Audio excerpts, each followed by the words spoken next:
Haleluya. Mwami Imana ushimwe cyane. Ninjye mugaragu wawe nanone dore nagarutse. Ariko se uranyumva? Rigari igihe mba numva nanjye ngira ngo ntunyumva. Kwa n'igihe nanjye ntekereza ko ibyo uvuga bitangiraho ngo nkumve.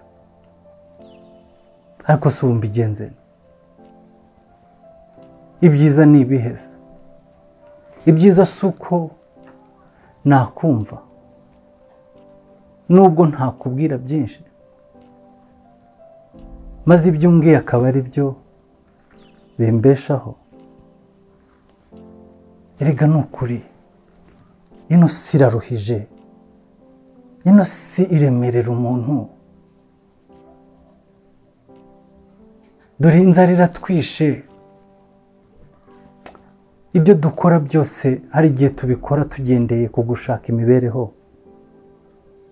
Bikaba byatuma twebwe tutakwiringira neza. Ibyo ni ukuri ndarebye pe. Amaso yanjye abonye byinshi muri iyi si. Ndi kubona ingo zisenyuka. Ndi kubona imfubyi zirira. Ndi kubona abashaka icyubahiro. Ndi kubona abirebaho. Ndi kubona abanyeshyari. Ndi kubona abakora ibyangwa n'amaso yawe. Erega nanjye ndimo. Hari igihe nanjye nisangamo.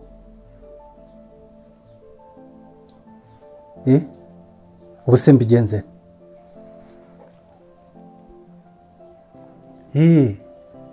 Ni wowe twagira. Ni wowe wenyine. Rwose iby'iyi si biragoye. Ese hari umuvuno? Ese hari inzira y'ubusamu wanciramo? Ese hari inzira y'ubusamu wanyereka nkacamo? Erega nicyo nkukundira mubyeyi wanjye. Ntabwo ndazi imbere yawe ngo nibura ngende amaramasa. Iyo nje imbere yawe ungirira neza, ukongera ukansubizamo imbaraga, ukongera ukambwira icyo gukora. Ndagushimye Imana nziza. Mbisangirize ubwoko bwawe, mbibabwire. Shalom shalom. Bene data, nongeye kubashimira. Iyi ni Bible Poetry. Aka ni kakanya keza dusangira ibyanditswe byera, dusangira ijambo ry'Imana kugira ngo ritubere inzira, ritubere ukuri mu buzima bwacu, ritubere icyerekezo. Twibuke abo turi bo, twibuke uru rugendo naho rugarukira. Yesu nashimwe. Rero nagutindiye, uyu munsi naguteguriye igice cyiza cyo gusoma cya Bibiliya kugira ngo wowe udukurikiye uyu munsi wa none, ngewe ubu mfite intumbero ivuga ngo naho yaba umuntu umwe, ariko Imana yemeye yuko iri jambo rigira umumaro mwinshi mu mutima we, mu ijuru hazahabwa amashimwe menshi. Mu ijuru bazishima umwe wenyine. Guhera kuri umwe kuzamura, Imana yacu izahabwa icyubahiro. Haleluya. Rero icyandiko tugiye gusoma kiri mu gice cya 4 cya Matayo, duhereye ku murongo wa mbere tukageza ku murongo wa 11. Turasoma twihuse, hanyuma mu kurangiza twese tuze kumva, dutega amatwi twumve icyo Imana iri gushaka kuvugana nanjye nawe. Kandi ntibibe ari amagambo yanjye, ahubwo uvuge ngo njye mvuganye n'Imana. Haleluya. Reka rero dusome. umutwe w'amagambo uravuga uti Yesu ageragezwa na Satani. Nuko umurongo wa mbere, maze Yesu ajyanwa n'umwuka mu butayu kugeragezwa n'umwanzi. Amaze iminsi 40 n'amajoro 40 atarya, abona gusonza. Umushukanyi aramwegera, aramubwira ati, niba uri umwana w'Imana, bwira aya mabuye ahinduka imitsima. Aramusubiza ati, handitswe ngo umuntu ntatungwa n'umutsima gusa, ahubwo atungwa n'amagambo yose ava mu kanwa k'Imana. Maze umwanzi amujyana mu murwa wera, amuhagarika ku gasongero k'urusengero.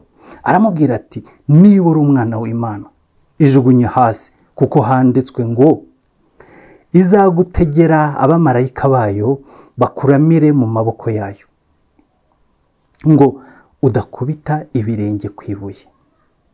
Yesu aramubwira ati, kandi handitswe ngo ntukagerageze Uwiteka Imana yawe. Umwanzi arongera amujyana mu mpinga y'umusozi muremure cyane, amwereka ubwami bwose bwo mu isi n'ubwiza bwabwo. Aramubwira ati, biriya byose ndabiguha nupfuka mukandamya. Yesu aramusubiza ati, genda Satani, kuko handitswe ngo uramye Uwiteka Imana yawe, abe ariyo ukorera yonyine.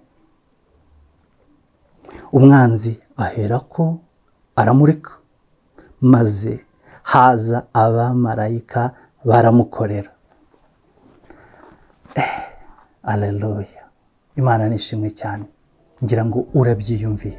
Mwene data, ese ufite ingingo ikurengera umunsi ku munsi muri runo rugendo? Ese ubuzima bwawe bufite intego? Ese warisobanukiwe? Ese uzi aho uvuye? Ese waba uzi aho ujya? Ese aho uri urahazi? Turi mu isi. Iyi si yuzuyemo ibigeragezo.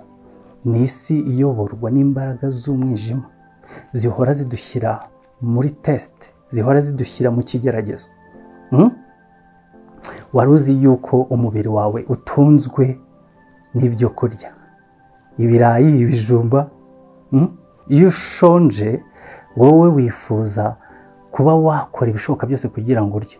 Ariko uwabyawe bwa kabiri azi ko agaburira uwa mbere w'imbere ari wowe bugingo, amugaburira ijambo ryose ryavuye mu kanwa k'Uwiteka. Kandi iryo ni ubugingo, nibwo butwara umuntu, nibwo butwara intekerezo zawe, nibwo butuma umenya aho uvuye n'aho ujya. Ngo twe turi mu isi, ariko ntabwo turabo mu isi. Dufite iyo tuva rero, turajya mu ijuru. Haleluya. Ndagira ngo uyu munsi wongere ubwire umutima wawe, ubwire uti, njyewe ndajya mu ijuru. Kandi ijambo ryose ryavuye mu kanwa k'Imana niryo ritunga umubiri wanjye urimo ubugingo bw'Uwiteka.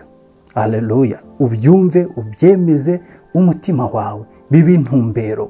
Rero hari byinshi ngira ngo twumvishe yuko Shitani yakomeje kumugerageza ati, nusimbuka abamarayika bazagusama. Ndagira ngo ugire ubwenge. Hari ibintu buri gihe ukora ukajya uvuga ngo Imana muri kumwe, ngo ni handi ngagakiza Imana yarakaguhaye, ukaba wavuga uti njyewe ntabwo bino byangeraho. Ariko umwuka w'Imana aguhe kugira amakenga, ajye kuyobora. Ntugakore ikibi uvuga ngo njyewe ndi umwana w'Imana. Urabyumva? Ahubwo Imana ubwayo niyo ikuyobora. Ibyo Shitani agushukisha byose, Imana ikuzanira umwuka wayo akugereho. Ikindi tuzi iby'isi. Iyi si ngira ngo muri kuyireba. Iyi si ibintu biyiyobora no gushaka icyubahiro, no gushaka uburyo wayitwara, no gushaka uburyo wagira ijambo. Ariko umuntu wamenye Imana wese, Yesu niwe wabivuze ngo nushaka kuba mukuru muri bene so, ngo ujye uca bugufi, ukorere bene so, nibwo uzaba ubaye mukuru. Ntabwo bene so aribo bazagukorera. Haleluya. Ngira ngo ibi ngibi uri kubyumva.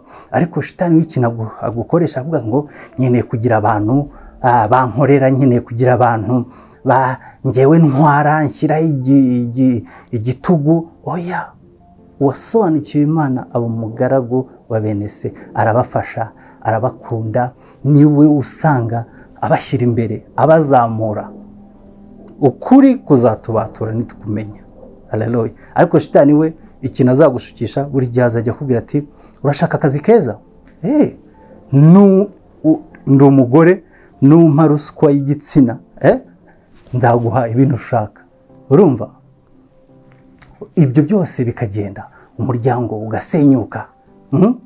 Uri umugabo, ngende umugabo, ndashaka icyubahiro mu rugo rwanjye, ndajya kwinywera inzoga n'abandi bagabo n'inshuti zanjye. Abawe wabataye, abawe ntubana nabo. Imana itugirire neza. Ibi ngibi niko Imana igenda yubaka imyumvire yacu. Iri jambo ni ingaruka, nzagaruka nanone ngende gusomere ntagize irindi hishurirwa. Ariko kubaho muri iyi si itandukanye na shitani, itandukanye n'imbaraga zose z'ikibi zishaka kuyobora uyu mubiri. Hari imyumvire yindi nshaka kongera kuri iki cyandikwa.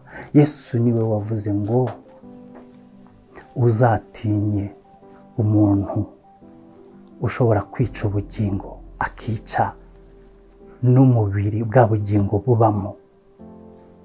Ntuzigere utinya umuntu ushobora kwica uyu mubiri. Impamvu yarabivuze niyi, nuko yarazi yuko imitwe yose Satani akoresha ari ukugushuka, ari ukugira ngo akwereke ko yaguha bino, ariko intumbero yawe, intumbero y'urugendo rwawe, intumbero yo guhamagarwa kwawe ukayita, maze Satani akaba aratsinze. Shalom shalom. Rero wowe wumvisha ukuri, ndagira ngo nkusabe kuva uyu munsi wemerera umutima wawe ushaka ukuri, maze ijambo ryose ry'ukuri riva ku Mana, riva no mu byanditswe byera, aba ari ryo rigutunga, rikubeshaho. Twe turabo mu ijuru, ntabwo turabo mu isi. Shalom shalom in Bible Poetry. Niba ufashijwe uri mushya, wibuke gukanda subscribe.